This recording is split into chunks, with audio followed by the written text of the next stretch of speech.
ചർച്ചകൾ നടത്തിക്കൊണ്ടിരിക്കുന്നുണ്ട് എങ്കിലും വളരെ പ്രധാനമായി നമ്മൾ അറിഞ്ഞിരിക്കേണ്ട പ്രധാനപ്പെട്ട ചില കാര്യങ്ങൾ അല്ലാഹുവിന്റെ പള്ളി സോഷ്യൽ മീഡിയയിൽ എടുത്തു നോക്കിയാൽ നാടിന്റെ നാനാ ഭാഗങ്ങളിലൂടെ മുസ്ലിം സമുദായത്തിന്റെ ഇടയിൽ നടക്കുന്ന രഹസ്യമായ പല കാര്യങ്ങൾ പോലും സോഷ്യൽ മീഡിയകളിലൂടെ വിട്ടുകൊണ്ട് ഈ സമുദായത്തിന് നാണം കെടുത്തുന്ന രീതിയിൽ നമ്മുടെ നേതൃത്വം മാറിക്കൊണ്ടിരിക്കുന്ന അവസ്ഥ പലപ്പോഴും പല നാടിന്റെ പള്ളിയുടെ പ്രശ്നങ്ങൾ അതുപോലെ തന്നെ മറ്റുള്ളവർക്ക് നമ്മൾ കണ്ടുകൊണ്ടിരിക്കുകയാണ്. നമുക്കിത് വായിച്ചിട്ട് നാണത്തോടുകൂടി തലതായി ഇരിക്കുക എന്നല്ലാതെ വേറെ ഒരു പരിഹാരമായി നമുക്ക് കാണുന്നില്ല.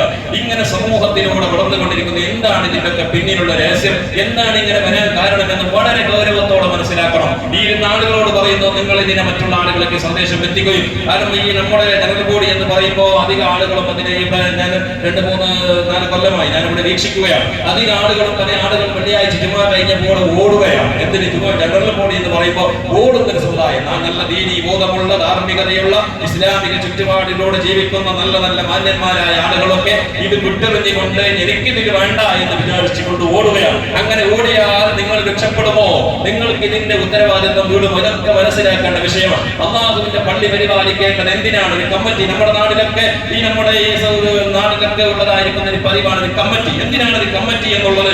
കമ്മിറ്റി എന്നുള്ളത് നമ്മുടെ നാടിന്റെ പള്ളിയുടെ ചുറ്റുപാടുകൾ, പള്ളിയുടെ ഹാദിമീങ്ങളാണ് പള്ളിന്റെ കമ്മിറ്റി എന്ന് പറയുമ്പോൾ. പലപ്പോഴും അധികം ആളുകൾ വിചാരിച്ചതിന് പള്ളിയിലെ കമ്മിറ്റിയുടെ ഒരു ഉത്തരവാദിത്തപ്പെട്ട പോസ്റ്റ് കിട്ടിയാൽ ഞാൻ വലിയ ആളായിപ്പോയി, ഞാൻ വലിയൊരു ലീഡറായി പോയി എന്നുള്ളതാണ്. പക്ഷെ ദുനിയാവിലെ ലീഡർഷിപ്പോട് കൂടെ നിങ്ങളെ ജനങ്ങളൊക്കെ നിങ്ങൾ ആദരിച്ചെന്ന് വരാം, ബഹുമാനിച്ചെന്ന് വരാം. അതൊക്കെ ദുനിയാവിൽ കിട്ടുന്നത് നിങ്ങൾ സ്വീകരിച്ചോളി, വേണ്ടെന്ന് പറയുന്നില്ല. ഇത് അടുത്തൊരു ജമാഅത്തിന്റെ കമ്മിറ്റിന്റെ ഉത്തരവാദിത്തപ്പെട്ട ആരും പരിപാടിക്ക് വിളിക്കേണ്ട, അങ്ങനല്ല ഞാൻ പറയുന്നത്. എന്താണ് ഇതിന്റെ ഉത്തരവാദിത്തം? ഇതെന്തിനാണ് ഇവിടെ ഉണ്ടാക്കുന്നത്? അല്ലാഹുവിന്റെ പള്ളി കമ്മിറ്റികൾ എന്ന് പറഞ്ഞാൽ പള്ളിന്റെ ഹാദിമീങ്ങളാണ്. പള്ളിക്ക് ഹിദ്മത്തെടുക്കുന്നവർ, ദീനിന്റെ ഹിദ്മത്തെടുക്കുന്ന നാട്ടുകാരുടെ ഹിദ്മത്തെടുക്കേണ്ട ആളുകളാണ്. ഉത്തരവാദിത്തപ്പെട്ട 300-400 വീടുകൾ മഹല്ലിൽ നിന്ന് 10-11 ആളുകളെ സെലക്ട് ചെയ്തിട്ടുണ്ട്. ഉത്തരവാദിത്തം ഏൽപ്പിച്ചുകൊണ്ട് നിങ്ങൾ പോയാൽ നിങ്ങൾ ഉത്തരവാദിത്തത്തിൽ നിന്ന് വെളിവാകുമോ?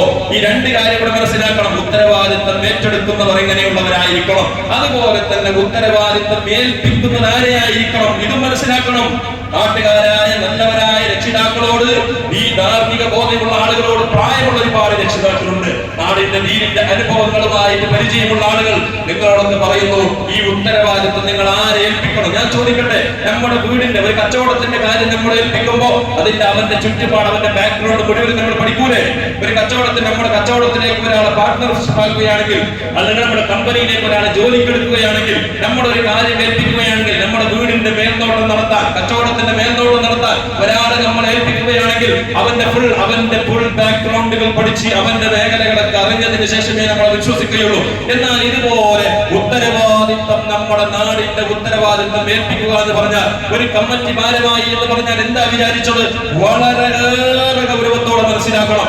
ഈ മഹല്ലിന്റെ പരിധിയിൽ കൊടാജയുടെ ജമാഅത്ത് എവിടെ എത്ര വിശാലമായിട്ടുണ്ടോ, ഈ കൊടാജ ജമാഅത്ത് പള്ളിയുടെ ജമാഅത്തിന്റെ അണ്ടറിലുള്ള എല്ലാ വീട്ടിലേക്കും എല്ലാവരിലേക്കും ഇസ്ലാമിക ദഅവത്ത് എത്തിക്കാൻ വഴി പഴിച്ചു പോയ ആളുകൾ, കഞ്ചാവിന്റെ മയക്കുമരുന്നിന്റെ തോന്നിവാസത്തിന്റെ അടിമകളായി ജീവിക്കുന്ന ആളുകൾ, അവർക്കെല്ലാം ഒന്ന് കടിഞ്ഞാണിടാൻ, അവർക്കെല്ലാം ഒന്ന് ശരിപ്പെടുത്തിയെടുക്കാനുള്ള പരിശ്രമങ്ങൾ നടത്താനുള്ള ഒരു ഉത്തരവാദിത്തപ്പെട്ട പോസ്റ്റാണ് നമ്മൾ ഏറ്റെടുക്കുന്നത്. ജമാഅത്ത് കമ്മിറ്റി എന്ന് പറഞ്ഞാൽ കൊല്ലത്തിൽ 3-4 മീറ്റിംഗിന് വന്നിട്ട് അവൻ അറ്റൻഡായിട്ട് സിഗ്നേച്ചർ ഇട്ടുകൊണ്ട് പോയത് കൊണ്ട് നടക്കൂല. അല്ലാഹുവിന്റെ വലിയ ഉത്തരവാദിത്തമാണ് ഈ മഹല്ലിൽ നടക്കുന്നതിന്റെ വലിയ ഒരു ഉത്തരവാദിത്തം. കമ്മിറ്റി ഭാരവാഹികളായ നിങ്ങളും അവരോട് ചോദ്യം ചെയ്യപ്പെടും. എന്തിനാണ് ഞാൻ പറയുന്നത്? അടുത്ത വെള്ളിയാഴ്ച നമ്മൾ വരുമ്പോ പല ആളുകളും കമ്മിറ്റിയിലേക്ക് ചേരാനൊക്കെ താല്പര്യപ്പെടുന്നവരുണ്ടാകും. അതുപോലെ തന്നെ ഒരു വിഭാഗം ആളുകൾ കമ്മിറ്റി എന്ന് പറയുമ്പോൾ പേടിച്ചു ഓടുന്നവരുണ്ടാകും. എങ്ങനെയാ വേണ്ടത്? അല്ലാഹുവിന്റെ പരിശുദ്ധ ഖുർആൻ എന്താ പഠിപ്പിക്കുന്നത്? പള്ളി ആരാധരിക്കേണ്ടത് ഖുർആൻ പറഞ്ഞിട്ടില്ലേ? പള്ളി പരിപാലിക്കേണ്ടവർ എങ്ങനെയാണ്?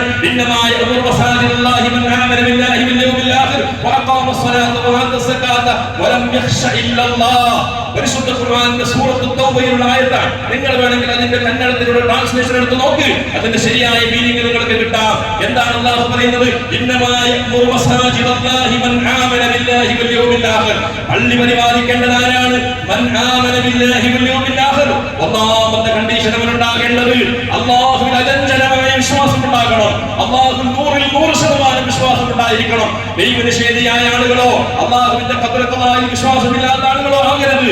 അതുപോലെ തന്നെ വിശ്വാസമുള്ളവരായിരിക്കണം. ആഖിറത്തിൽ വിശ്വാസമുള്ളവർക്ക് പള്ളി കമ്മിറ്റിയിൽ ഉത്തരവാദിത്വം നിർവഹിക്കാൻ കഴിയൂ. കാരണം അല്ലാഹുവിന്റെ പാരത്രികമായ ലോകത്തിൽ നമ്മൾ ചോദിക്കപ്പെടുകയാണ്. ഇതിന്റെ കാര്യങ്ങൾ അല്ലാഹുവിന്റെ ഹബീബ് റസൂലുള്ളാഹി പഠിപ്പിച്ചിട്ട് ഉത്തരവാദിത്വം ഒരാൾക്ക് കിട്ടിയാൽ അതല്ലേ മഹാനായ അബൂ ഹനീഫത്തുൽ കൂഫി റളിയല്ലാഹു അൻഹു ഖാദിയാക്കാൻ വേണ്ടി രാജാവ് നിയമിച്ചു. രാജാവ് നിയമിച്ചപ്പോൾ അബൂ ഹനീഫ റളിയല്ലാഹു അൻഹു ഏറ്റെടുത്തില്ല. എന്റെ ഏറ്റെടുക്കാത്തതിന്റെ കാരണം പടച്ചോനെ ഞാൻ ഉത്തരവാദിത്വം ഏറ്റെടുത്താൽ ആരാ? അബൂ ഹനീഫ റളിയല്ലാഹു അൻഹു അഗാധമായ ഇൽമിന്റെ തഖ്വയുടെ വലിയ ഉറവിടമായ ഇമാമന മാലിക് ബഹുമാനപ്പെട്ട അബൂ ഹനീഫ റളിയല്ലാഹു അൻഹു ജയിലിലടച്ചുകൊണ്ടാണ്. രാജാവ് ജയിലിൽ കൊണ്ടുപോയി അറസ്റ്റാക്കി. എന്തിന്? ഉത്തരവാദിത്വം ഏറ്റെടുക്കാൻ തയ്യാറായില്ല. കാരണം അത്രയും വലിയ കാര്യമാണ്. പക്ഷെ അങ്ങനെ വിചാരിച്ചിട്ട് ഒരാൾ എല്ലാവരും അങ്ങനെ പോയാൽ നടക്കുമോ? ഏറ്റെടുക്കണം. ഹബീബായ റസൂലുള്ളാഹി സ്വല്ലല്ലാഹു അലൈഹി വസല്ലം പഠിപ്പിച്ച ഹദീസിൽ കാണാം, വളരെ വിശാലമായ ഒരു ഹദീസ്. അല്ലാഹുവിന്റെ റസൂൽ സ്വല്ലല്ലാഹു അലൈഹി വസല്ലം പറയുന്നു, നഹാ റസൂലുള്ളാഹി സ്വല്ലല്ലാഹു അലൈഹി വസല്ലം ഫഖാല ലാ തസ്അലിൽ ഇമാറ ഫഇന്നക ഇൻ ഊതീതഹാ അൻ മസ്അലത്തിൻ ഉഖിൽത ഇലൈഹാ വഇൻ ഊതീതഹാ മിൻ ഗൈരി മസ്അലത്തിൻ ഉഇൻത അലൈഹാ. നബി സ്വല്ലല്ലാഹു അലൈഹി വസല്ലം പറയുന്ന ഇമാം ബുഖാരിയും ഇമാം മുസ്ലിമും തങ്ങൾ ഉദ്ധരിക്കുന്ന ഹദീസാണ്. വളരെ ഗൗരവത്തോടെ മനസ്സിലാക്കണം. എന്താണ് റസൂലുള്ളാഹി തങ്ങൾ പഠിപ്പിക്കുന്നത്? റസൂലുള്ളാഹി തങ്ങൾ പറയുന്നു, ലാ തസ്അലിൽ ഇമാറ, അധികാരം നിങ്ങൾ ചോദിച്ചു വാങ്ങണ്ട. അധികാരം ചോദിച്ചു വാങ്ങേണ്ട സാധനമല്ല. അതിന് സെറ്റിംഗ് ഉണ്ടാക്കി വരേണ്ടതല്ല. എനിക്ക് സപ്പോർട്ട് ചെയ്യണമെന്ന് പറഞ്ഞിട്ടുണ്ടാകണം. ഇത് പള്ളി കമ്മിറ്റിയിലല്ല, ഏതൊരു കമ്മിറ്റിയാണെങ്കിലും ഒരു ഉത്തരവാദിത്തപ്പെട്ട ഒരു കമ്മിറ്റി ഒരു ജനറൽ ബോർഡ് നടക്കുമ്പോ അതിന് എന്നെ നിയമിക്കണമെന്ന് പറഞ്ഞിട്ട് ആളുകളെ കൂട്ടത്തിൽ പിന്നിൽ നിന്ന് ശ്രദ്ധിക്കാൻ കൊണ്ടുവരേണ്ട കാര്യമില്ല. ഞാൻ പറയല്ല, എന്റെ വകയല്ല ഞാൻ പറയുന്നത്. ഹബീബായ നബി തങ്ങളുടെ ഉമ്മത്തിനിക്ക് ബോധനം നൽകിയതാണ്. ലാ തസ്അലിൽ ഇമാറ, അധികാരം നിങ്ങൾ ചോദിച്ചു വാങ്ങണ്ട. എനിക്ക് വേണം, ഞാൻ എന്നെ ആക്കിയാൽ ഞാൻ ഇങ്ങനെ തന്നെ ഓഫർ കൊടുക്കണ്ട. ഇന്നങ്ങനെയാണ് പല രാഷ്ട്രീയ സംഘടനയൊക്കെ കാണുന്നില്ലേ? രാഷ്ട്രീയക്കാരുടെ പല ഓഫറുകളാണ്. ഇവിടെ നിന്ന് ഇലക്ഷൻ വരുമ്പോ അത്തരം കാര്യങ്ങൾ നമ്മുടെ സമുദായത്തിൽപ്പെട്ടവരുണ്ട്. എന്നെ ആക്കിയാൽ ഞാൻ പഞ്ചായത്തിൽ ഇങ്ങനെ ചെയ്യാം, അങ്ങനെ ചെയ്യാം, മറ്റൊന്ന് ചെയ്യാം എന്നൊക്കെ ഓഫറുകൾ കൊടുക്കുന്നു. ഇത് ചെയ്യാനുള്ളതല്ല. റസൂലുള്ളാഹി തങ്ങൾ പറയുന്നു, നിങ്ങൾ ചോദിക്കണ്ട. എന്നിട്ട് പറയുന്നു,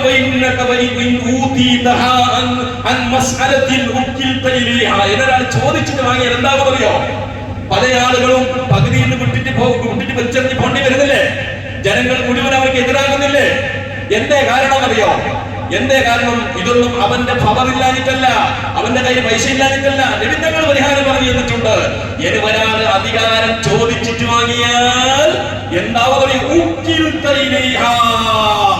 അവരിലേക്ക് അല്ലാഹു ഏൽപ്പിക്കും. നീ എന്നെ വെച്ചോ, നീ വേണ്ടിതായിക്കോ. ഇപ്പൊ നമ്മുടെ പറയില് ഉദാഹരണത്തിന് മോന് മംഗലം, ഉപ്പ പറഞ്ഞവനെ കേൾക്കുന്നില്ല, ഉമ്മ പറഞ്ഞവനെ കേൾക്കാത്ത മോനൊരു പെണ്ണിന് പോലെ സെട്ടാക്കിയിട്ട് എന്തായി? മോന് കാര്യങ്ങളൊക്കെ എഴുതില്ലേ? എന്താ ഉപ്പമാൻ എന്താ പറയാ? നീ വേണ്ടിയവരായിക്കോ, ഞാനില്ല എന്നർത്ഥം. അവർക്ക് പൊരുത്തപ്പെട്ടിട്ട് പറയുകയാണ്, അല്ല നീ വേണ്ടിയവരായിക്കോ. അത് തലയെത്താറുണ്ടോ? അത് തലയെത്താറില്ല. ഉമ്മ കൂടിയില്ലെങ്കിൽ അത് തലയെത്താറില്ല. ഓനിക്കൈര് വർക്കത്തുണ്ടാവൂല. അല്ലാഹുവിന്റെ റസൂൽ പറയുന്ന ഒരാൾ അധികാരം ചോദിച്ചിട്ട് വാങ്ങിയാൽ, പൊന്നു മുഅ്മിനീങ്ങളെ, എന്റെ വകയാ ഒന്നും പറയൂല. ഞാൻ ആരോടും വെറുപ്പും വിദ്വേഷമില്ല. ഞാൻ എന്തിനാ പറയുന്നത്? ഇതിന് പുതുതായി ഇനി അടുത്ത വെള്ളിയാഴ്ച കഴിഞ്ഞിട്ട് പിന്നത്തെ വെള്ളിയാഴ്ച പറഞ്ഞാൽ അതിന്റെ എന്നെ പറഞ്ഞു, ഓനെ പറഞ്ഞു, മറ്റോനെ പറഞ്ഞു, ഇതിനെ പറയൂലേ? ഇത് അടുത്ത ഇപ്പൊ കഴിഞ്ഞ കാര്യങ്ങൾ ചിന്തിക്കണ്ട. ഇനി അങ്ങോട്ടുള്ള ഫ്യൂച്ചർ ചിന്തിക്കും. ആരാണ് വരിക എനിക്കറിയില്ല, നിങ്ങൾക്ക് ആർക്കും അറിയില്ല.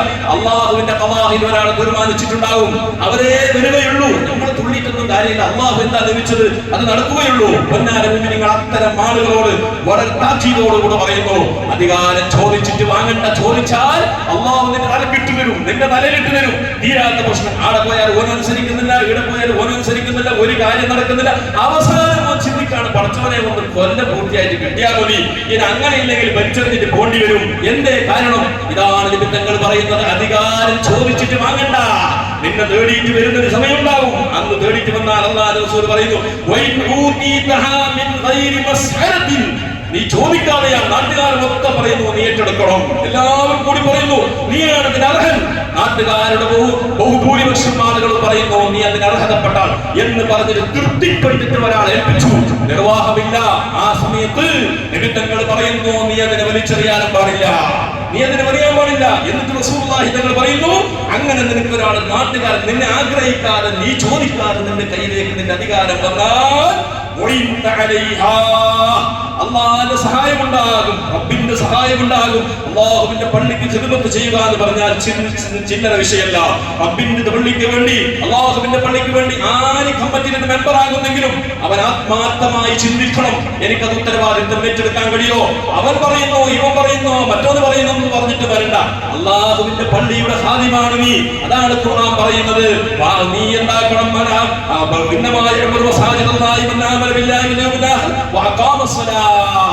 അള്ളാനെയും അള്ളാന്റെ പൂർണ്ണമായ വിശ്വാസം വേണം, പരലോകത്തിന് വിശ്വാസം വേണം.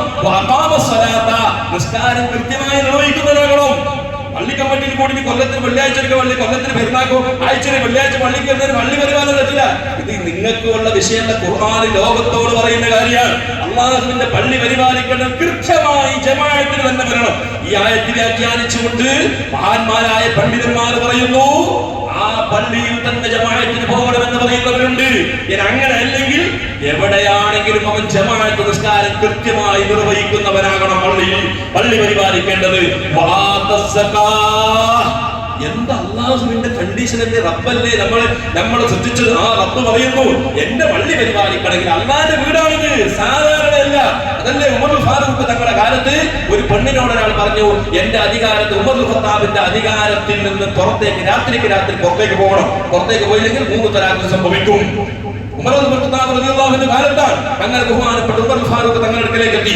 എങ്ങനെ നാടുവിടാൻ കഴിയോ? അന്ന് ഫ്ലൈറ്റ് ഉണ്ടോ, ട്രെയിൻ ഉണ്ടോ, കാറുണ്ടോ, ഒന്നുമില്ല. രാത്രി പറയുന്ന സുബഹിയാകുന്നതിന് മുമ്പ് ഇന്ത്യ വിടണം എന്ന് പറഞ്ഞു. അന്ന് ഇജാസിന്റെ ഭരണം അത്ര വിശാലമാണ്. ഉമർ ഫാറൂഖ് തങ്ങളുടെ കംപ്ലൈന്റ് എത്തി. ഉമർ ഫാറൂഖ് തങ്ങൾ പറഞ്ഞേ, അതിനെന്താ പഠിക്കുന്നത്? ഇപ്പോൾ പള്ളിന്റെ ഉള്ളിൽ പോയിട്ട് വരുന്നോ? പള്ളിന്റെ ഉള്ളിൽ ഉമറിന് അധികാരമില്ല. പള്ളിന്റെ ഭരണം അള്ളാഹുവിന്റെ കയ്യിലാണ്. പള്ളിന്റെ ഉള്ളിൽ ഒരാൾക്കും അധികാരമില്ല, അള്ളാഹുവിന്റെതാണ്. അതുകൊണ്ടാണ് ഒരാൾ പള്ളിയിൽ വെച്ച് ദുനിയാവിന്റെ സംസാരം കാരണമില്ലാതെ സംസാരിച്ചാൽ 40 കൊല്ലത്തിന്റെ അമല് പോകുന്നതാണ്. കാരണമില്ലാതെ വെറുതെ പള്ളിയിൽ എണ്ണിട്ട് തസ്മിന്റെ മാല പിടിച്ചിട്ട് അല്ലെങ്കിൽ മറ്റുള്ളവരെ എണ്ണാൻ വേണ്ടി പള്ളിയിൽ ഇരുന്നാൽ പോകുന്നത് എന്താണ്? 40 കൊല്ലത്തിന്റെ ഇബാദത്ത് പോകും. അത് ജനറൽ ബോഡിയിൽ അള്ളാഹു ഒരു ഓഫർ തന്നിട്ടുണ്ട്, ഇളവ് തന്നിട്ടുണ്ടെങ്കിൽ ഓക്കെ, ജനറൽ ബോഡിയിൽ നിന്ന് പള്ളിയിൽ കൊണ്ടുപോയിടാം. അന്ന് മലക്ക് എഴുതൂല, അന്ന് റക്കീബത്തിൽ ഉണ്ടാവൂലേ? പൊന്നാല് മുഅ്മിനീങ്ങളെ, 40 കൊല്ലത്തിന്റെ ഇബാദത്ത് എത്ര ഉണ്ടാവും? ആയി പോയിട്ട് കുറച്ച് ഉണ്ടാവും. അതിന് ആർക്കോ വേണ്ടിട്ട്, ആർക്കോ സപ്പോർട്ടിന് വേണ്ടിട്ട്, എന്തോ ആരോ എത്തിപ്പെടാൻ വേണ്ടിട്ട്, ഒച്ചപ്പാടുണ്ടാക്കാൻ വേണ്ടി വന്നിട്ട് പള്ളിന്റെ ഉള്ളിൽ വന്നിട്ട് തോന്നിയതും തോന്നാത്തതും അന്ന് പൊരുത്തപ്പെടുന്നതും പൊരുത്തപ്പെടാത്തതുമായ സംസാരങ്ങൾ ഒച്ചയിട്ട് സംസാരിച്ചാൽ പള്ളിന്റെ പുറത്തേക്ക് പോകുമ്പോൾ എന്തുണ്ടാവും? ശൂന്യമായിട്ടുണ്ടാവും. ഇപ്പൊ നമ്മൾ പറയുന്നില്ലേ, ഈ റിസീവ് കോള്, ഏതോ അന്യ നമ്പറിൽ നിന്ന് കോള് വന്നിട്ട് കോൾ എടുത്തെങ്കിൽ അക്കൗണ്ട് കാലിയാകുന്നു. പേടിക്കുന്നില്ലേ നമുക്ക്? ഇപ്പൊ ഞങ്ങൾക്ക് പേടിയാണ്. ഞാൻ ഇന്നലെ നേരത്തെ ഒരു ഫോണൊന്നും ഞാൻ എടുത്തിട്ടില്ല. ഞാൻ അവസാനം ട്രൂ കോൾ ഇട്ട് പരിശോധന ചെയ്യാൻ എടുത്തു. കാരണം പേടിയാണ്. പൈസ ഇല്ല എന്നെ ചെയ്യുന്നത്, അത് പോയാൽ പിന്നെ എന്താ നമുക്ക് നാട്ടിൽ പോണ്ടേ? പേടിയാണില്ലേ? ഇത് നിങ്ങൾ ചിന്തിക്കും. ഉദാഹരണമാണ്, ഒരു കോൾ എടുക്കുമ്പോ നിന്റെ കയ്യിലുള്ള 10,000 പോകുമ്പോ പേടിക്കൂല. എത്ര ആളുകളാണ് ഇതിൽ പേടിപ്പിക്കാൻ? ഇതിനേക്കാൾ ഇത് നല്ലൊരു ഉദാഹരണമാണ്. അള്ളാഹുവിന്റെ കോടതിയിൽ പള്ളിയിൽ നിന്ന്, അള്ളാഹുവിന്റെ പള്ളിയിൽ നിന്ന് സംസാരിച്ചിട്ട് ഒരു സംസാരം, ഒറ്റ സംസാരിച്ചിട്ടുള്ളൂ. സംസാരിച്ചിട്ട് പോകുമ്പോ ഓന്റെ അക്കൗണ്ട് കാലി, ശൂന്യം. 40 കൊല്ലത്തിനിടയിൽ ഉംറ ചെയ്തിട്ടുണ്ടാവും, ഹജ്ജ് ചെയ്തിട്ടുണ്ടാവും, അവന് ജുമാ നിസ്കരിച്ചിട്ടുണ്ടാവും, ഖുർആൻ ഓതും, സദഖ, എല്ലാത്തിന്റെ കൂലി പോയി. ചില്ലറ വിഷയമല്ല. ഇതൊന്നും നമ്മൾ സ്വാർത്ഥത കാണിക്കേണ്ട വിഷയമല്ല. പൊന്നാര മുഅ്മിനീങ്ങളെ, എവിടെയും ഏത് സ്ഥലത്തും സംസാരിക്കുമ്പോൾ ചിന്തിക്കണം, അല്ലാഹുവിന്റെ പള്ളിയാണ്. അതുകൊണ്ട് അല്ലാഹുവിന്റെ ഖുർആൻ പറയുന്നു, വഅഖാമസ്സലാത വആതസ്സകാത വലം യഖ്ശ ഇല്ലല്ലാഹ്. ആരാ പള്ളി പരിപാലിക്കേണ്ടത്? വലം യഖ്ശ ഇല്ലല്ലാഹ്, അല്ലാഹുവിനെ മാത്രം പഠിക്കുന്നവൻ. നാട്ടുകാർ പലതും പറയും, ഇഖ്ലാസോടുകൂടി പണിയെടുക്കുമ്പോൾ നാട്ടുകാർ പലതും പറയും. ആ പറയുന്നത് മുഴുവനും നിന്റെ ഭാഗത്തെ പടച്ചോന്റെ മുമ്പിൽ നിന്ന് കുറ്റം തെറ്റ് ചെയ്തിട്ടില്ലേ? പേടിക്കണ്ട. ആ ലോകത്തെ ലായിമീങ്ങൾ, ആക്ഷേപകന്മാരുടെ ആക്ഷേപം കേൾക്കണം. വെച്ചിട്ട് പണിയെടുക്കാനാണല്ലേ? ആ സമയത്ത് നീ ചിന്തിക്കണം, ഞാൻ ദുരുപയോഗം ചെയ്തിട്ടുണ്ടോ എന്നാൽ നീ ചിന്തിക്കേണ്ട വിഷയമാണ്. ഉത്തരവാദിത്തം. ഒരു കൊല്ലത്തിന്റെ ഒരു മെമ്പർഷിപ്പ് ഒരു മെമ്പറായിട്ട് ഏറ്റെടുക്കുമ്പോൾ പല സ്ഥലത്തും, ഇവിടെ നിന്ന് നമുക്ക് ഒരുപാട് പള്ളിന്റെ കമ്മിറ്റിക്കാരുമായിട്ട് പല സ്ഥലത്തും ജോലി ചെയ്യുന്ന സ്ഥലത്തും നാട്ടിലൊക്കെ പരിചയമുണ്ട്. ഒരുപാട് സ്ഥലത്ത് പള്ളി കമ്മിറ്റിയിലൂടെ ഈ അടുത്ത് നമ്മളെ എവിടെ എന്ന് നിങ്ങൾ പറയാലോ, ഞാൻ എവിടെ എന്ന് പറയില്ല. ഈ അടുത്ത് ഒരു സ്ഥലത്ത് ഇന്നും അതിന്റെ പ്രശ്നം നടന്നുകൊണ്ടിരിക്കുന്ന പള്ളി 8 മാസത്തോളമായി മീറ്റിംഗ് നടക്കാതെ, 8 മാസത്തോളമായി മീറ്റിംഗ് നടക്കുന്നില്ല. എന്തേ കാരണം? കമ്മിറ്റിന്റെ ഉള്ളിലൂടെ പ്രശ്നങ്ങൾ. ഇങ്ങനെയുള്ള പ്രശ്നങ്ങൾ വന്ന ഈ സമുദായത്തിന്റെ അവസ്ഥ എന്ത്? പള്ളിയല്ലേ നമുക്കൊരു അത്താണിയായിട്ടുള്ളത്. അതുകൊണ്ട് ഒരാൾ കമ്മിറ്റിയിലേക്ക് മെമ്പറാകുമ്പോൾ ആലോചിക്കണം, ഒരു കൊല്ലത്തേക്കുള്ള വാലിഡിറ്റിയുള്ള കമ്മിറ്റിയാണെങ്കിൽ ഞാൻ മെമ്പറായാൽ അടുത്ത ഒരു കൊല്ലക്കാലം മീറ്റിംഗിന് വരാൻ കഴിയോ? എനിക്ക് ഇതിന്റെ ഉത്തരവാദിത്വം നിർവഹിക്കാൻ കഴിയോ? എന്തെങ്കിലും നാട്ടിൽ പേച്ച കാര്യങ്ങൾ, എത്രയോ അഹ്ലുസുന്നത്തി വൽ ജമാഅത്തിന് വിരുദ്ധമായ പ്രവർത്തനങ്ങൾ, ദീനിന് വിരുദ്ധമായ കല്യാണ വീട്ടിൽ നടക്കുന്ന തോന്നിവാസങ്ങൾ, ഹറാമായതുകൾ, ഒരു ഭാഗത്ത് ബാല്യക്കഥ പറയേണ്ട കഞ്ചാവിന് അടിമയായിട്ടാകെ നാട്ടിൽ നടക്കാൻ കഴിയാത്ത അവസ്ഥ, മാന്യന്മാർക്ക് തല ഉയർത്തി നടക്കാൻ കഴിയാത്ത അവസ്ഥ. ആരാ ഉത്തരവാദി? മൈലാർച്ചക്കല്ലേ. മൈലാർച്ചനെ പടച്ചു വിടൂല എന്ന് പറഞ്ഞുകൊണ്ടാവില്ല. മൈലാർച്ചാന്റെ പണി നമ്മൾ നടക്കുന്നുണ്ട്. ഒരു വെള്ളിയാഴ്ച വേണ്ടാത്ത നമ്മൾ പറയുന്നത് എന്റെ ഡ്യൂട്ടി നിർവഹിക്കാനാണ്. ഉത്തരവാദിത്വം മൈലാർച്ചാക്കല്ല, കത്തീപിച്ചാക്കല്ല. ഖത്തീബിന്റെ ഉത്തരവാദിത്വം പറയലാണ്. മഹല്ല് കമ്മിറ്റിയിൽ 11 മെമ്പർമാർ അല്ലെങ്കിൽ 21 മെമ്പർമാരുണ്ടെങ്കിൽ അവർക്കൊക്കെ ഉത്തരവാദിത്വമുണ്ട്. ഈ നാട്ടിൽ നടക്കുന്ന തോന്നിവാസങ്ങൾക്ക് അതിന് കടിഞ്ഞാനിടണം. ഓടിക്കൂടി എന്നിട്ട് ഞാൻ പറയാം, ഞങ്ങൾക്കറിയില്ല, ഞാനുണ്ടായില്ല മീറ്റിംഗിന്, ഞാനുണ്ടായില്ല. രക്ഷപ്പെടാൻ കഴിയോ? മീറ്റിംഗിന് വരാത്ത ആരെ ഫോൾട്ട്? ഇവന്റെ ഫോൾട്ട്. എന്നോട് വല്ലാതെ പറഞ്ഞിട്ടുണ്ടോ? നീ വരണം. വന്നില്ലെങ്കിൽ നീ അവരെ വിളിച്ചിട്ട് പറയണം എനിക്ക് വരാൻ കഴിയുന്നില്ല.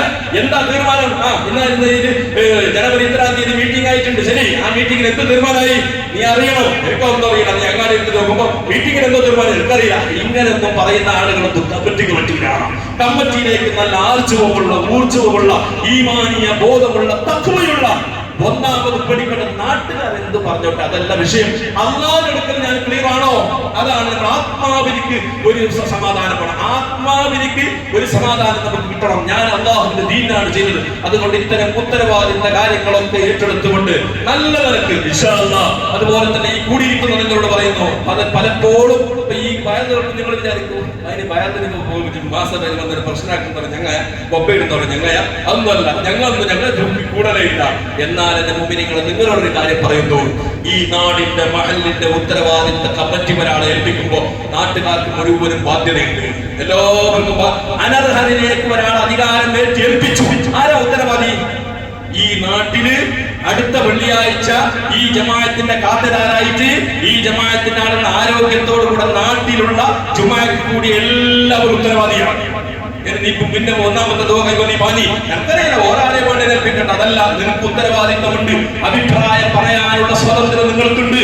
അതെങ്ങനെ? അത് അല്ലാഹുവിന്റെ പള്ളിയിൽ. പക്ഷെ ഇവിടെ പള്ളിയിൽ ചെയ്യുന്നത് പഴയ കാലം മുതൽ പള്ളിയിൽ തന്നെ ജനൽ കൂടി ആയതുകൊണ്ട് അതിനെ മാറ്റണമെന്ന് എനിക്ക് നിങ്ങളോട് റിക്വസ്റ്റ് ചെയ്യാം. സൗകര്യം ഉണ്ടെങ്കിൽ അടുത്ത തലമുറയിൽ അതിലേക്ക് മാറ്റണം. കാരണം അല്ലാഹുവിന്റെ പള്ളിയിൽ, കാരണം അറിഞ്ഞിട്ട് അമൽ നഷ്ടപ്പെട്ടു പോകുന്ന കാര്യമല്ലേ. പക്ഷെ നാളെ ഒന്ന് മാറ്റാൻ കഴിയില്ല. എന്നാലും അത് വരുമ്പോൾ അത് സൂക്ഷിക്കണം. എല്ലാവരും ഇരിക്കണം. പ്രായമുള്ള ആളുകൾ, നല്ലവരായ ആളുകൾ അതിനോട് സഹകരിക്കണം. ദീനിയായ കാര്യങ്ങൾ പള്ളിക്ക് ജമാഅത്തിന് വരുന്നവർ അതുപോലെ തന്നെ പള്ളിന്റെ കാര്യം ഉത്തരവാദിത്വം ഏറ്റെടുക്കുമ്പോൾ ശ്രദ്ധയോടുകൂടി അല്ലാഹുവിന്റെ പള്ളിന്റെ പണിയൊക്കെ ഒരുപാട് ബാക്കിയുണ്ട്. ഇതൊക്കെ ഞങ്ങൾക്കൊക്കെ ഇതിന്റെ ഉത്തരവാദിത്വം ഉള്ളവരാണ് എന്ന് മനസ്സിലാക്കി നല്ല നിലക്ക് സഹകരിച്ച് മുന്നോട്ട് പോകണമെന്ന് അടുത്ത വെള്ളിയാഴ്ച വരുമ്പോൾ അവനവന്റെ അമല് നഷ്ടപ്പെട്ടു പോകരുത്, ഈമാൻ നഷ്ടപ്പെട്ടു പോകരുത്, പടച്ചവന്റെ ദേശത്തിന് കാരണമായി പോകരുത് എന്ന ചിന്തയോടുകൂടെ മനസ്സറിഞ്ഞുകൊണ്ട് അതിലേക്കുള്ള സംവിധാനങ്ങളും സൗകര്യങ്ങളും ഉണ്ടാക്കി നല്ല നിലക്ക് വരണമെന്ന് വളരെ സ്നേഹപൂർവ്വം ഓർമ്മപ്പെടുത്തി ഇൻഷാ അല്ലാഹ് ദീനിയായ എല്ലാ സംരംഭങ്ങളിലും എല്ലാ കാര്യത്തിലും എല്ലാവരും പരസ്പരം സഹകരിക്കണം. അഡ്ജസ്റ്റ്മെന്റ് വേണം. പരസ്പരം അധികാരം കിട്ടുമ്പോൾ അധികാരത്തിന്റെ സമയത്തൊക്കെ അങ്ങനല്ലേ,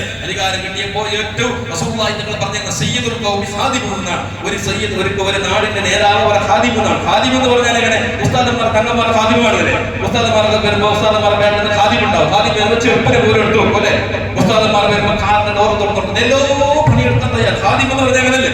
പഴയ കാലത്തൊക്കെ ഖാദിമീങ്ങൾ ഉണ്ടായിരുന്നു. പണ്ടത്തെ ആജിയാക്കന്മാരൊക്കെ ഒരാളുണ്ടാവും. അവരെ ഖാദിമായിട്ട് അവർക്ക് ചോറ് വെക്കുമ്പോൾ വള്ളം കൊണ്ടേ കൊടുത്താലും കൈ കൊണ്ട് ബാത്റൂമിൽ പോകുമ്പോൾ വള്ളം കൊടുക്കും. ഇങ്ങനെ സയ്യിദുൽ ഖൗമി ഖാദിം എന്ന് പറഞ്ഞാൽ എന്താണ്? ഒരു ഖൗമിന്റെ ഒരു ജമാഅത്തിന്റെ ഖാദിമാണ്. ഒരാൾ അധികാരം ഏറ്റെടുത്താൽ ഖാദിം. എല്ലാവരുടെ കാര്യം കേൾക്കണം. എല്ലാവരും സോഫ്റ്റ് ആയിട്ട് കൊണ്ടുപോകണം. എല്ലാവരും നല്ല നിലക്ക് സംസാരിക്കണം. പ്രശ്നങ്ങളൊക്കെ എന്തെങ്കിലും പരിഹാരം ഉണ്ടാക്കണം. എല്ലാത്തിനും പരിഹാരം ഉണ്ടാക്കി എല്ലാത്തിനും കഴിഞ്ഞോളന്നില്ല. നബിമാർക്ക് പരിഹാരം ഉണ്ടാക്കാൻ കഴിഞ്ഞില്ല. കഴിയാത്ത പ്രശ്നങ്ങളുണ്ടാവും. എന്നാലും പരിഹരിക്കാനാ ഒരാൾ പ്രശ്നം എന്ന് പറഞ്ഞ് നമുക്ക് നോക്കാം, ശ്രമിക്കാം. ഇങ്ങനെ അവരോട് ഒരു സോഫ്റ്റ് ആയിട്ട് നല്ല നിലക്ക് ലഘുവായിട്ട് സംസാരിച്ചുകൊണ്ട് കാര്യങ്ങളൊക്കെ നല്ല നിലക്ക് സംസാരിക്കാനുള്ള ഒരു ഒരുക്കത്തോടു കൂടെയുള്ള നല്ല നിലക്കുള്ള ഒരു സന്മനസ് ഉണ്ടാകണം. അതിനൊക്കെ അല്ലാഹു തൗഫീഖ് നൽകട്ടെ.